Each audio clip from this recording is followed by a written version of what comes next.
Hello students, today our topic is efficiency of labor. Now we are going to look into the meaning of efficiency of labor. So the first definition is given by Dr. Saxena, and he says that by efficiency of work we mean the amount of work which a laborer can do within a given time. Now there is a time frame given to a laborer, and in that time period how much work that laborer is able to do, that is efficiency of labor according to Dr. Saxena. The second definition is given by J.K. Mehta, and he says that it is the ability of labor by virtue of which it is productive. That means it is a situation where a labor is, we will come to know the labor's productivity and his ability. Okay, so with the ability of the labor we come to know how much can the labor produce, and with how much the labor is producing we come to know the ability of the labor. Therefore this is efficiency of labor. Now we are going to see 3 points or 3 aspects that actually tell or help us to understand that what is efficiency of labor.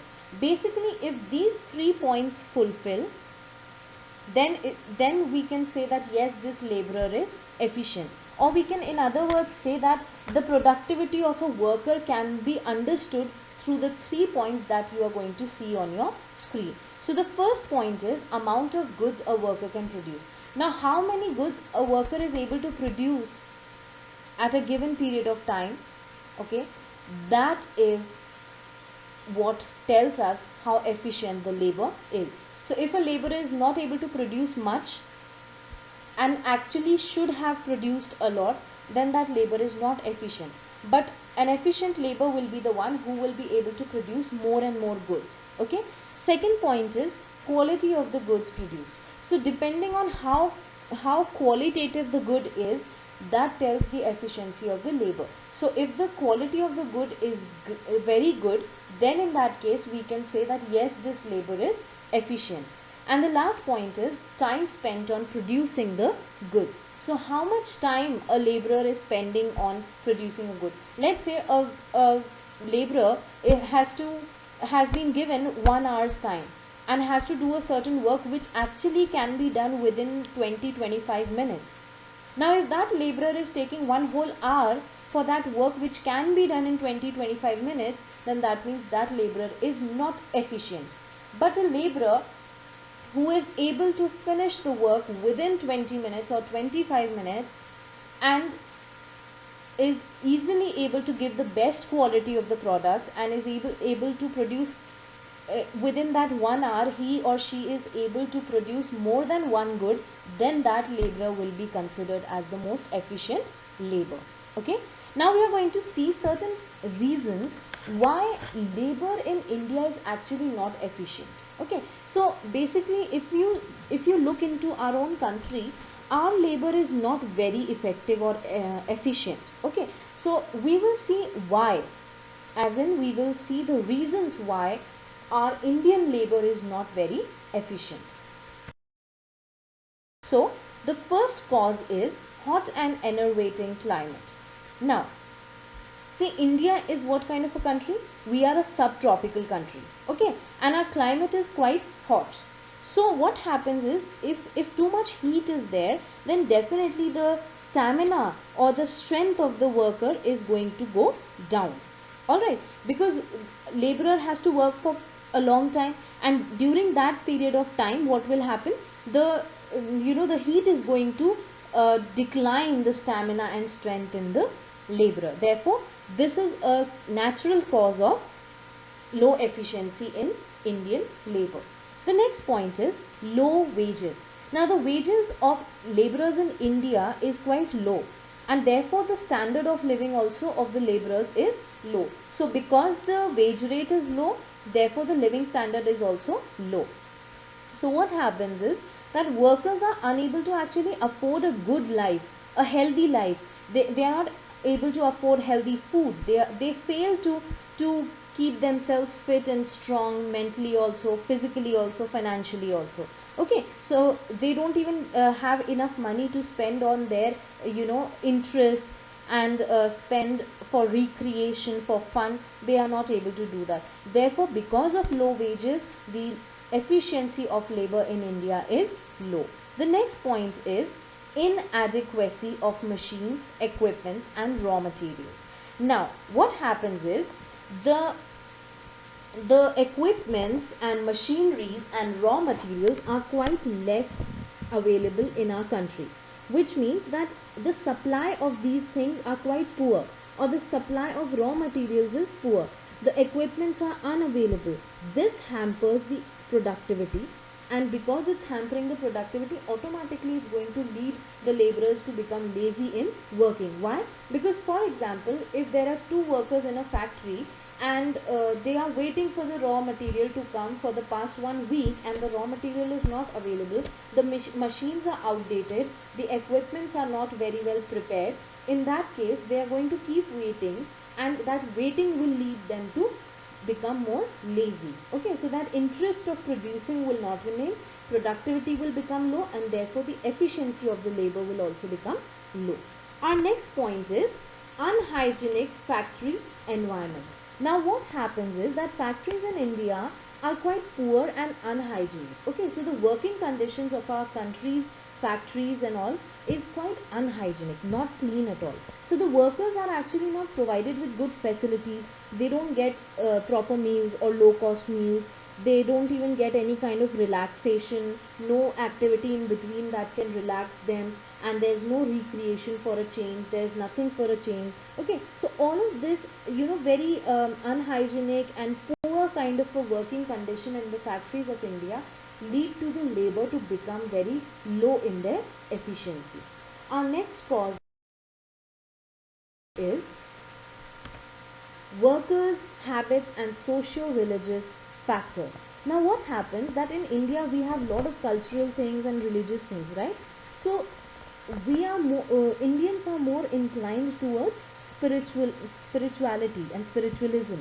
Okay, so in preference to materialism and blind faith and superstitions amongst the labor causes reduction in their productivity. Now, what happens is basically our Indian labor is more into superstition, more into spiritualism, that leads them to become less efficient. This leads them to a reduced level of efficiency, because productivity also turns down to be low.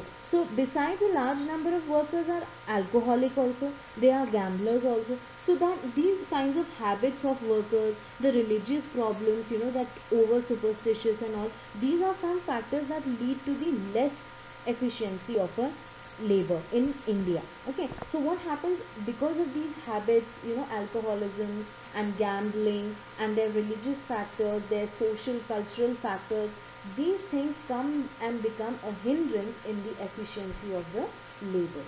The next thing is migratory character.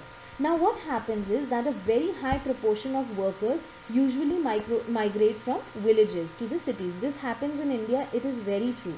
So basically, the laborers, they travel from villages in search of work to the cities. Reason is because in their villages the agricultural outcome is becoming less, or the agricultural activities are not so much, they are minimum. Therefore, what they do, then they decide to move out of their villages to come to the cities. However, when the agricultural activities start, such workers either leave work or do not go to work regularly. So what happens is, see, Indian labor is also depending quite a lot on agricultural production, and their families have their own fields and farms and own productivity lands. Okay, so what happens is, when it is time for them to harvest their crops or to sow their crops, what happens, they tend to leave the work from the factories and all. So that leads them to leave the place and go back to their villages, or when work in their villages is less, they come to the cities. So this constant movement between villages and cities that happens regularly, this leads to a situation of migratory character in the labor. So labor has this character in himself that he or she will keep moving on and off from villages to cities, from cities to villages. So what happens, workers either leave their work, or they keep don't or they are not regular to their work. So this irregularity kind of a situation leads to low efficiency because this actually hampers the productivity. Okay, the next point is education and training. Now what happens, the workers do not have proper education. This is very obvious. Okay, Indian labor does not have proper education or some practical kind of training and all about their work. So in order to overcome this kind of a situation of uneducatedness, the government is providing training to a lot of workers, and under the scheme they are providing these education so that they get the required practical training and necessary education. So what happens when government starts providing with these education and all, now the labor force, because now they are becoming educated, they are becoming trained in a particular practical field, they tend to leave their work and move on in that direction where they are being trained. So then their mind is totally into that field. Or if they are not leaving their work as a labor and moving on to some other field, then what they do, they are busy studying that kind of a course or something. So their minds are totally diverted. And when their brains, because of education, are diverted and because of training they are diverted, in that situation their minds stop working or works less in the case of productivity. So what happens? Productivity is hampered and ultimately it leads to low efficiency in the Indian labor. And the last cause of inefficiency is inefficient management. Now what happens that the managers and the organizers in factories are not interested in understanding the psychology of laborers. Like they don't want to understand the situations, the conditions of laborers.